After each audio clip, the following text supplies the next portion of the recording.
What does integrity, governance, anti-fraud, and corruption mean for smart cities? So I think from a smart cities perspective, particularly if we're talking emerging economies, it's really important that we get the right governance and integrity in these programs. I think it's important that if we're going to deal with government, agencies and partners, if they're any good, they'll have these programs in place or they'll expect this of us as partners in the smart cities context. But part of my role is to try and build this awareness. So anyone who wants to be involved in smart cities, collaborate, be a partner, a supplier, whatever, how do we get you to build the right foundations in your business so you are a trusted supplier, provider, and you're not going to fall into these fraud and corruption risks and place the project at risk. Welcome to the Smart Cities Council podcast and its special series with our global thought leaders. Smart Cities Council's global thought leadership team is an exclusive group of subject matter experts driving policy and standards, setting industry trends, conducting research, and building and sharing knowledge to advance our mission. My name is Fanny Meles. I am the global thought leader for youth engagement at the Smart Cities Council, and today I welcome Darren Murphy to the podcast, who is the global thought leader for integrity, governance, anti-fraud, and corruption. Darren Murphy is the CEO and founder of Core Integrity, leading a team of integrity, investigations, and risk professionals who help government, corporate, and professional sports clients protect their people, reputation, and bottom line. With over 25 years of experience as a certified fraud examiner, Darren specializes in investigating fraud, bribery, corruption, and employee misconduct. He is also an expert in managing protected disclosure investigations and advising senior executives on fraud and misconduct issues. Recognized for his work in whistleblower program design, Darren helps organizations create safe, speak-up cultures. He believes that prevention is always better than the best response. Darren, welcome to the podcast. Thanks, Fanny. That's a very warm welcome. And wow, you make me sound old. No, your bio makes you sound awesome. Let's start with an easy question. A bit complicated, but I hope still easy. What does integrity, governance, anti-fraud, and corruption mean? That's a good question. Look, I think if we distill it down and make it nice and simple for people, and you covered it in my bio, essentially integrity is really doing the right thing, even when nobody's watching. So I know we have a global audience, and I'm not sure what the sayings and translations might be in other countries, but I think in the Western English-speaking world, it's probably common to say that having integrity and ethics is doing the right thing, even when no one's watching. That's probably the simple answer. If you're thinking about integrity, risk and governance and fraud and corruption, it's really around setting expectations and standards around behavior and how we expect people to operate in a business context, and then putting the right program in place to make sure that your expectations are met. So what I mean by that is it's one thing to tell somebody you want them to do a certain thing. It's another to then teach them and guide them how to do it. And it's another to then put programs and policies and procedures in place to help them stay on the right path. I just had the conversation with Amy Whitcroft, who is the global thought leader for data ethics and governance. And she talked about similar things. And you also mentioned integrity and ethics in the same line. How do you differentiate between integrity and ethics, if at all? Yeah, that's a really good question. I don't think I've ever been asked that before. To be honest, and I'm not a scholar at this topic, but I think they're probably very similar. In the core of our being as humans, we should know what right and wrong is, depending on where you've been brought up and how you've been educated and the societal norms. So I think inherently in all of us, we will have a fairly decent understanding of what the right and wrong thing to do is. And I think that could be linked back to having ethics, having morals, having the right behaviors and having integrity. So I don't know if there's a difference. I'm sure if you went to the Oxford Dictionary, you'd find a good difference. But from good old Darren Dictionary, I would say they're very closely aligned, if not very similar, I would say. Okay. You mentioned that people should know inherently what's right or wrong. This will be a provocative question. Should right or wrong be the same for every person? Oh, wow. We're really going to go deep early here, aren't we? Jeez. Look, it's a really good question. It's subjective, right? Right and wrong is somewhat subjective in some circumstances, but in others, it's not. And without bringing religion into it, we all know that we shouldn't kill another person. Okay. We all know inherently that we shouldn't steal from another person. I think if I bring this back to a smart cities and a governance and a government sector and a supplier perspective, I think there are some broad social and business norms around what the right and wrong thing to do is. I think we all inherently know that we shouldn't take a kickback or a payment to benefit someone else. I think we know that we shouldn't steal money that we're not entitled to. I think it's becoming abundantly clear that we shouldn't bully and harass and sexually harass people in the workplace. So, whilst they may differ from country to country based on legislation, I would say largely as humans, we have an intrinsic understanding of what those things are, albeit different societies and different communities and cultures have, some different rules. But from a business context, I would like to think that by and large, most of us know what right and wrong is. But having said that, the reason I have a job and the reason I do what I do is because despite knowing that intrinsically, we have to guide people along the way and we've got to hold them accountable. And a bit like if you've got children, you can preach and preach about what you want them to do. But eventually, when they don't do the wrong thing, there has to be consequences. It's also a question, and I will say that I'm very ignorant of the happenings of the big world.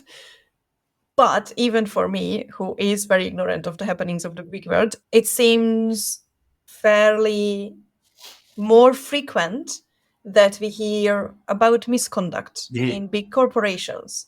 And it's increasingly more present. So I'm asking the question whether you have seen a change in the trends, that either we have changed how we think about these right or wrongs, or we changed how we think about them. So what is this new trend of we see these kind of misconducts jumping up, and how can we still do good things and the right things in the business world? So look, that's a fascinating question, and it's one I get a lot, and I really enjoy this question because you're right. People will say, I'm seeing lots of news articles and press releases and coverage of this topic. People are doing the wrong thing. And a great example, not related to business, is we hear more and more today about child molesters and child kidnappers and child porn and exploiting children around the world, right? If I tie this back to business ethics and business integrity, we're seeing more and more cases, as you mentioned, around bullying and harassment in the workplace, sexual harassment and sexual assault, corruption schemes involving government officials or senior business people. So it begs the question, is there more of this now than there used to be? Are we getting worse? But I don't think it's that simple. I think that there's many other factors, right? So firstly, we're a larger world. There's 8 billion of us roughly, right? 30 years ago, there was probably 4 billion. I don't know, I'm just making those numbers up, but just to illustrate a point, I would say that all modern civilizations, we're becoming more socially aware, a bit like Maslow's hierarchy of needs. As we evolve up that hierarchy, we're becoming more self-aware. We're becoming more psychologically aware, more in tune with our feelings and emotions. So I think that's a big factor. If you look at the last, let's say 5 to 7 years in the corporate landscape and around the world, we've seen a really big groundswell around bad behavior in business, in entertainment, and everywhere, right? And there's a growing trend around we're not going to tolerate bad behavior anymore. Okay, so I think you've got a range of factors coming together, and not to mention, we live in an age now of instant news. So unlike 10 years ago, 20 years ago, 30 years ago, something happens now, it's tweeted, it's on the news within 3 minutes. It's on a website. It's shared by video. It's captured by 7 or 8 billion people around the globe. So I think we're going to understand that we live in a different time. I don't have the answer as to whether we're acting more badly than we have in the past. I would just simply suggest that our levels of awareness and tolerance have increased in terms of what we will and won't tolerate. I think we're getting better educated at what the right and wrong thing to do is. Analytics, data, software is detecting issues easily and more quickly and at a far better pace than we could as humans. You've got the social media and general journalism landscape. So if you put all those things together, it's inevitable that you're going to see and hear more on these topics. I don't know if that means that there's more underlying bad behavior. It just means we're now exposing it. Like the terminology we use is we're identifying it and detecting it. We're investigating it and we're exposing it and communicating it a lot more than we used to. That's reassuring that you don't sound very pessimistic with these trends that we hear more, and you can say that it's not necessarily that we do more bad things? Look, I've been doing this stuff for a long time. There's always been people doing the wrong thing. Okay. Maybe by an aggregate number, if we have more population, more businesses, more employees, there'll be gross more numbers. But I think I'm not pessimistic to your point in the sense that we're massively heading in the wrong direction. I just think we're getting better at not tolerating the rubbish and not tolerating bad behaviors, and our expectations in society and the community is improving. That combined with education and all the other factors I mentioned. I think anyone needs to be a little bit circumspect rather than being doom and gloom and thinking that everything's going to hell. It's not. But equally, it's not rosy either. And the things you mentioned, how we detect and expose these misconducts, are these driving us to the better direction, in your opinion? So, Yeah. if I would throw in big words, which we can discuss, or we can just say those are big words, the cancel culture and the woke culture and the things that, oh, you shouldn't say that because that's offensive to a third group, not even for my group, but for a third group. So, are these things driving us to the right direction? Or is the pendulum going into the other end of the spectrum? These are touchy subjects, Fanny. You're going to get me in trouble. So I think let's separate. When I hear you ask me that question, I put it into two buckets. And the second bucket's a little bit touchy, right? And I'll come to that in a second. I think that our expectations as human beings, whether it be in a community or social setting or in a work setting, is improving. So we're expecting better behavior. I think we're making it. I'm an expert in whistleblowing, particularly. A lot of work's been done in this space in the last 10 years globally. There's a lot of legislation happening and has happened around the world to strengthen protections for whistleblowers. I think those things really start to turn the dial in terms of people taking the step to speak up. Whistleblowers are notoriously treated badly. They're notoriously persecuted. And most whistleblowers end up in a worse state after the event of speaking up. It's just a reality. Okay. But I'm a massive advocate of whistleblowing. They are normally the number one leading cause of uncovering fraud and corruption.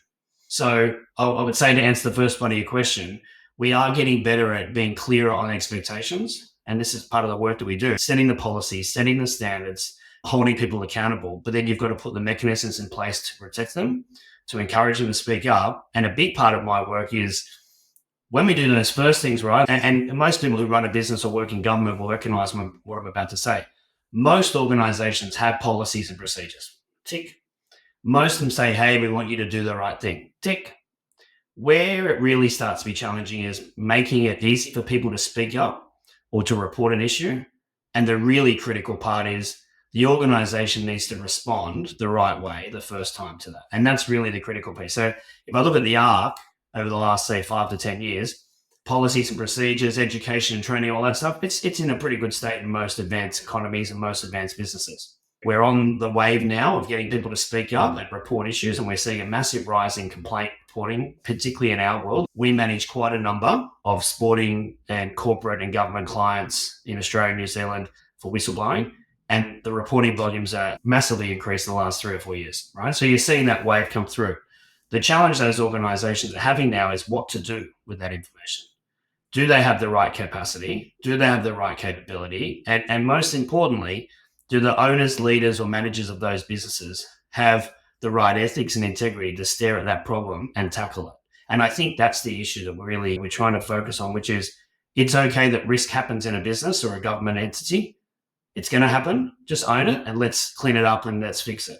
Your other part of the question was more around the work culture and the cancel culture. Now, it'd be remiss of me not to acknowledge I'm probably not the best person to answer that question because I'm middle-aged, I'm from Australia, I'm a privileged white male. So for me to comment on those things is probably not the best thing, right? I don't have a full view of what it's like to be in a minority group and to be persecuted and those kind of things. It's easy for me to sit here and say, I think woke culture's gone too far. But equally, I'm not from a minority group that's been persecuted for hundreds or thousands of years either. So I'm always careful about commenting on that stuff. I do think, though, on that topic, if I bring it back to smart cities, suppliers to smart cities, government entities, and corporates and entrepreneurs, I think we've got to struggle and we've got to keep finding the balance between not giving in too much to the woke and cancel culture, but also, I'm very big on this, you've got to set some clear boundaries around this is what we expect around behavior and how we run a business and how we do a project. And my biggest piece of it is you just got to have the courage to tackle fraud and corruption and misconduct. And I think that's where most organizations really struggle. I deal sometimes with leaders who they want to have their head in the sand and think, oh, I don't want this to happen. I'm like, the reality is if you employ 100 people, 1,000 people, 50,000 people, you're going to have issues in your business. It's inevitable. If you've got a group of suppliers, you're going to have things happening. So like the old saying say, it's not how you fall down, it's how you get up again. So I don't know if I answered your question, but I try to stay away from some of those political landmines, right? And I acknowledge that I'm from a certain stereotype of group, so I've got to be careful.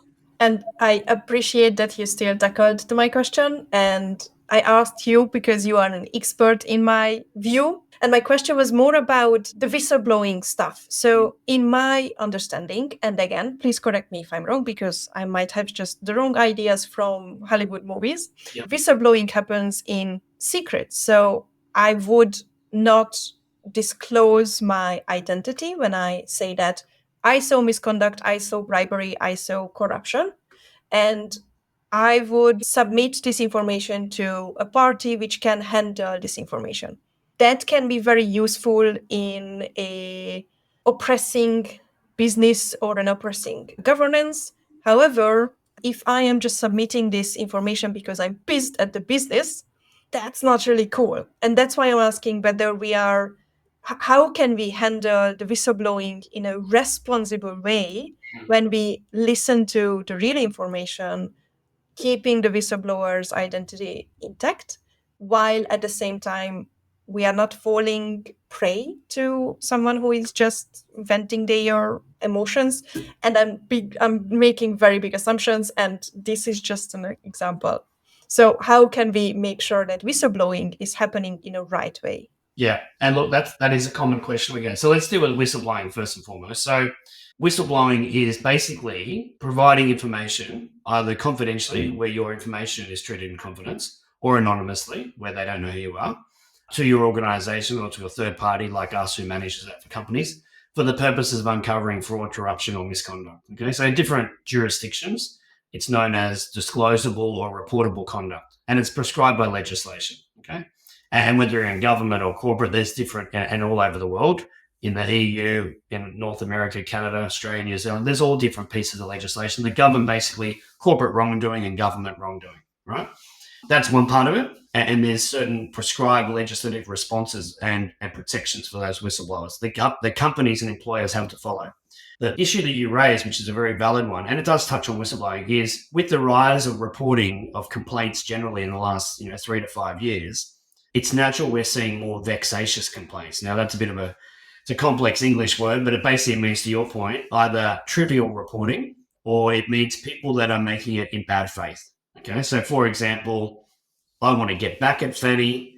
I'm not happy with something you did in the workplace. I'm going to lodge a bogus report, okay, or a false report. Or I'm not happy with the organization in my recent performance review, or I missed out on a promotion. I'm going to make something up against my boss and I'm going to submit a complaint. So that stuff is a real issue for businesses. And I think, to your point, and this is probably why we've got a role to play in this, is part of the role that we do is to help organizations build systems and processes and frameworks to respond to that. And one of the big challenges, and I touched on this, having the right capacity in place internally, which means you've actually got to invest as an organization. You've got to invest in this. You need to find budget in your P&L to respond to this. Now, whether that means you use a third party like my business or someone else around the world, or you build your own capability internally, if you've got a business of any size and it's growing and you're dealing with multi-million dollar projects and you've got lots of employees, whatever the case may be, you're going to have to start investing in the capacity and the capability to deal with this. And to getting the response right, you need a level of expertise on that. My team distills those messages and looks at them, and we work very closely with our clients and their internal teams to work out, have we heard it from this person before? Have they reported this issue before? On its merits, does it have any substance? And we work hand in glove with the client on that. So yeah, it's a live issue. It's a growing issue. And it's a common question I get from clients, which is, if I put some of your whistleblower programs or speak up programs in place, Darren, am I going to see a rise in reporting? And in particular, I'm going to get a lot of bad reports and people complaining. Now, on that topic, and this is where we start getting really interesting, I come back to it and say, it depends on your culture. It depends on your business and how you are as a leader. And the really simple answer is if you've got a bad culture, bad leadership team, and not the right values, then you might have more reports than you would like. If you've got a really strong culture and you do the right thing, you have the right ethics and integrity, you accept that there's some risk in the business. That's the whole point of having a business, but we're going to do our best to manage it correctly. Then you'll have less reports. You'll still get some of those silly reports, but you'll just deal with them and move on because ultimately you're coming from a place of doing the right thing, owning the risk, and just getting on with things. And big part of my role with this thought leadership is to really try and break down those barriers and get entrepreneurs, people working in government, people working in suppliers to smart cities to realize this is just a risk of doing business. You don't have to ignore it. And if you do ignore it, it's going to bite you. So let's just realize what it is. Let's put the right training in place, the right systems and processes. And most often when something goes wrong, pick up the phone, call me or someone else, and let's just respond the right way. Is it easier, in your experience, to handle these problems with a third party, with an outside agent, or it's easier for the companies to handle it inside? I think it's a combination of both. And the reason I say that is, and it depends on the size of your business, right? If you're running a small business with 10 or 20 employees, it's not going to make much sense to engage a third party like us to manage this complaint process, right? Could we do it? Yes, but it's not going to be economical for you. And the reality is with that few employees, you're not going to get a lot of reports. With people that start getting over 50, 70 employees and up, it starts making sense to have a blended approach. And what I mean by that is the terminology I use with clients and when I'm giving advice is we want to complement but not replace your internal mechanisms. Okay. So what I mean by that is if you're running a good business or a good government department, the bottom line is you want to have a good culture. You want to be sincere in what you're doing. And where you can, you want to encourage your people to call out issues in the ordinary course of business. So if you're working on a big project, you're partnering with different people and delivering a multi-million-dollar project, you want the people working in that project to have the confidence to go, hang on, I think that doesn't look right. Can we have a look at it? And so I use a bit of an analogy, which is I'm a tradesman and I've got a tool belt. It's got a hammer and it's got a screwdriver and it's got a power drill, whatever. We just want to give people as many tools on their belt as possible. And what I mean by that is you want to be able to go to your manager if you're not sure and ask questions. And this is my piece around creating that safe speak up culture, empowering employees and contractors and third parties to feel confident to raise an issue early. Go to their manager. If you don't feel comfortable going to your manager, go to the project director, go to another senior member of the business, go to HR. But if those things aren't feeling right for you, then call our hotline. So now what you're looking at is, an organization, best practice looks like we're serious about our business. We're serious about our partners and our suppliers and our employees. We want to create a safe speak up culture. We're going to do the right thing when you do speak up, and here are all your options. You have been touching upon it a bit, but what does integrity, governance, anti-fraud, and corruption mean for smart cities? Yeah, so it's not a natural thing that rolls off people's tongues, but in all the conversations I've had, and this is where we've gotten to this point, I think there's a really strong correlation because at the center of what we're trying to do with smart cities is we're trying to bring people together across corporate and government and startups and tech entrepreneurs to drive better solutions. Now, that's all sexy stuff, right? Like building windmills and electric cars and whatever else, right? All the cool stuff. I do all the boring stuff in the background. So while everyone else is getting all the cool stuff and they're doing AI and they're doing wind farms and whatever else and smart lighting, essentially what I'm bringing to the table is let's do that project or that initiative safely.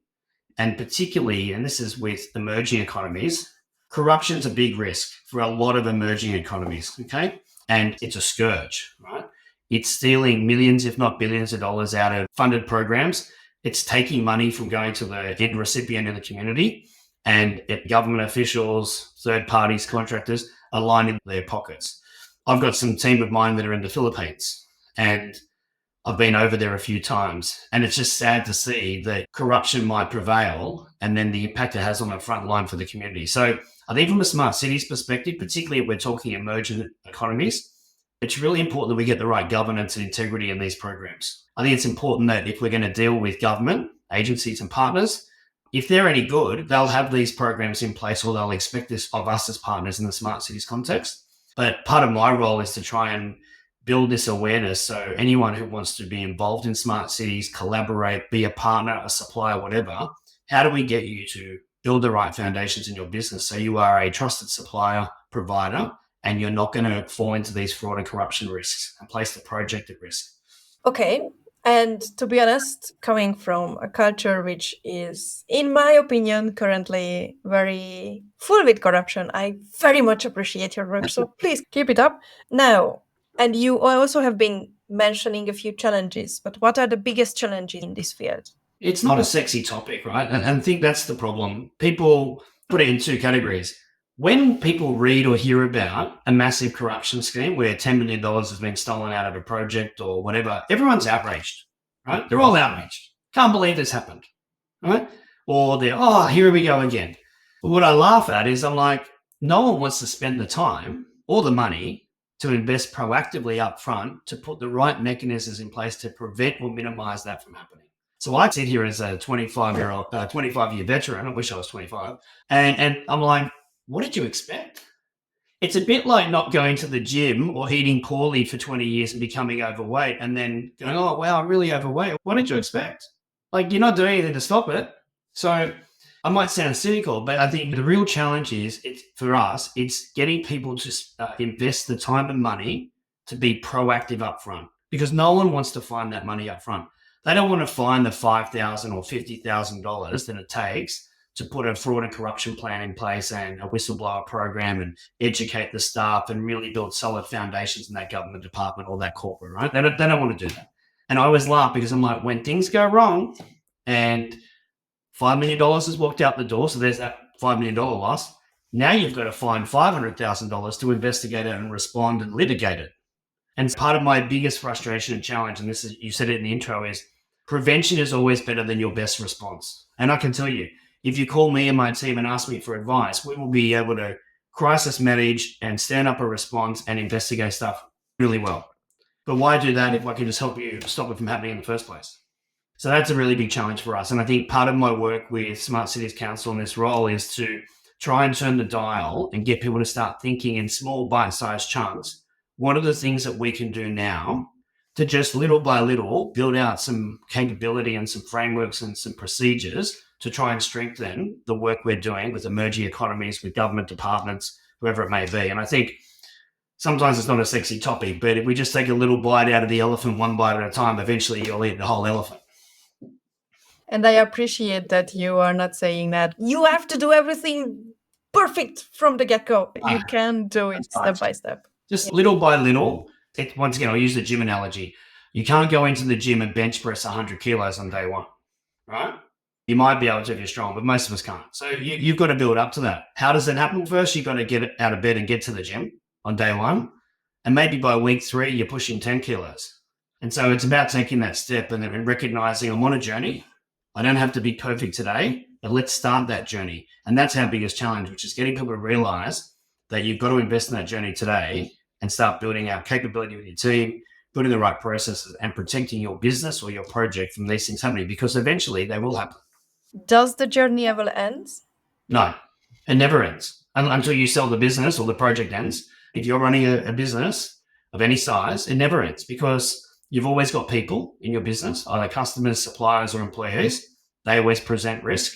If you're growing your business, you're going to have increased challenges as your business evolves. What happens for a business of 5 people versus a business of 50 people is very different. And so this is that thing about taking the journey just one step at a time, because we don't come in and say, hey, build a program that rivals Coca-Cola when you're only a 5-person business. That's just silly, right? But equally, if you want to get to the size of Coca-Cola, then you've got to recognize that as your business goes through these different stages, we need to do things differently. We need to start bolting on different processes and capability. We find in our business, our sweet spot of that company that 100 plus employees, because what I call then is a bit of a weird saying. It might be an Australian saying, but they're starting to put their big boys' pants on or big girls' pants on, right? Now, what I mean by that is you're not a little startup anymore. You've obviously survived for a while. You've now got complexity in your business. You've got 100 employees, 200 employees. You're a big business. You might be turning over 10, 20, $100 million, whatever the case may be. You now have got complexity in the sense that you've got to manage behavior issues. You've got to manage people issues. You've got supplier things to manage. You've got people who might be operating inside the business against your interests. They might have a vested interest with a supplier and want to get a kickback. They might be sexually harassing someone in the workplace. They could be stealing stationery, whatever the case may be. So as your business grows, and particularly that, we find our sweet spot is that size and above, because they're not like a tier one enterprise client for us that has internal teams that take care of this, like a big bank, but they're going, hey, we need help here. We need experts to come in and help us build stuff out, but we don't want to hire 30 people and have a big team. So we find that's really good for us. But equally, we have lots of clients that are at that smaller size who are switched on, proactive, and start going, I want to be that business. What do I need now? And we're very right sized with our approach. We'll say, listen, you don't need all that. You just need a little bit of this now, and let's just see how it goes. I assume building up this integrity over time is a huge opportunity. What are the biggest opportunity in this field? So I think the biggest opportunity is tie it back to your values as a company and your culture. And I think more than ever, we live in a world now where, and potentially that phrase is overused, right? We all talk about values and culture and value alignment and our purpose and our why. But I think it's really important, if you think about the employee experience, we live in a world now where employees are looking for more than just dollars. Dollars are very important, obviously, but they want to feel valued. They want flexibility. But there's also this growing, I guess, social factor around, I want to feel proud of the person I'm working for or the company, and I want to know that my values align with them. I think it's a big advantage for companies or projects or government agencies to look at this and go, I've got an opportunity here to be a bit different to others and to really build a good culture. And central to that is being very clear around our values and our behaviors and putting the right programs in place to support that. And if I tie it through to HR, it's kind of part of the employee value proposition. Come and work for us. We do all these great things, but we're also serious about our culture. We're serious about our values. We invest in our people. We don't let bad behavior happen, and we respond the right way. And I think there's a really big opportunity for organizations to look at that as a way to retain talent and attract talent. You speak very enthusiastically about these aspects of a business. What has been your journey towards this topic? I gave a talk recently about this, and the best analogy I can provide is I've basically spent my career. Anyone who's ever walked into a supermarket, doesn't matter what country, you know how sometimes there's a spill in the aisle, someone spills a drink or something, and they call out, clean up in aisle 9, and someone comes out with a mop and cleans up the spill. I liken my career to that. I'm the guy that you've called to go and clean up the spill in aisle 9. I've made a career out of that. I spent 13 years in law enforcement as a detective, so I come in after the fact. Someone's been murdered, someone's dealt some drugs, someone's stolen some money, whatever the case may be, and we investigate and we try and prosecute it. I've spent 7 years or so in a large financial institution in Australia running their investigations program. Once again, a lot of that is reactive work. Looking at money that's been stolen out of people's accounts, looking at international issues, whatever the case may be. In the work we do now, we do a lot of reactive work. But I'm really, and to your point, the biggest challenge of mine, but also my biggest passion is how do we get people to be more proactive and take the right measures up front? Because forgetting the dollar impact, you can never put a dollar value on what you might have saved. But I think the people angle is really interesting to me, which is how do we set our business apart? How do we attract talent? How do we build a culture? And how do we do the right thing by our people and make that a differentiator? So tie the work I'm doing in now to that, but my career's largely been coming in and cleaning up a mess. I'm quite good at distilling an issue quickly and working out, I don't know why, but I've always had the ability to go, here are the top 5 things we need to do now. All 5 of these need to run concurrently, and I can see each one. Darren, you have been very generous with your time and answers.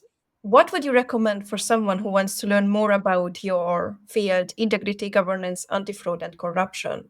Who wants to learn more about, who wants to understand how to act against it or create their integrity or build up their integrity? Sure. So I think in a smart cities context, I think it's important for people to realize global organizations like Transparency International who focus on corruption, bribery and corruption globally, particularly in an emerging economy context. They've got an index where they rank the countries by the number of corruption incidents and whatnot. It's called the Perceptions Index. So I think if you're working in government and projects with government and trying to work in a smart cities context with government agencies and partners, I think it's important to know about the state of bribery and corruption in the world, which countries have high levels of corruption, and there's lots of information on that. There's another organization, if you're really nerdy and you want to be a bit like me, called the Association of Certified Fraud Examiners, ACFE. They do really good work and collect data from around the world around occupational or internal fraud. So those two organizations, I'd say, are really good from a barometer check around where things are at. I also think if people want to go on this journey, they just start thinking about their people. Lots of us come to work to try and earn a living, and we want to do the right thing. So I think the organization has a responsibility to do the right thing by our people. And I think the last 3 or 5 years has demonstrated that society's had enough of bad actors. We've had enough of senior executives taking kickbacks. We've had enough of senior executives touching women in the workplace. For people to start taking this issue seriously and see it as a value creator rather than a detractor. Do you have any closing comments or requests for the audience? My only one is help me be more proactive rather than reactive.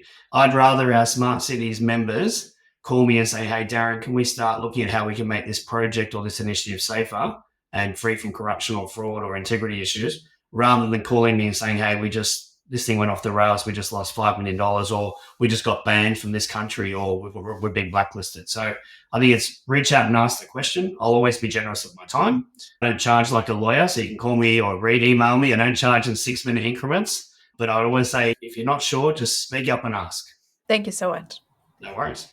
If you want to learn more about Darren, links will be provided in the show notes, and the Smart Cities Council website can inform you even more. What have you learned from this interview? What questions do you have after listening to Darren? What would you like to know more about? Let us know on the Smart Cities Council website or on LinkedIn. Look out for other episodes with the global thought leaders or topical discussions. And thanks for tuning in.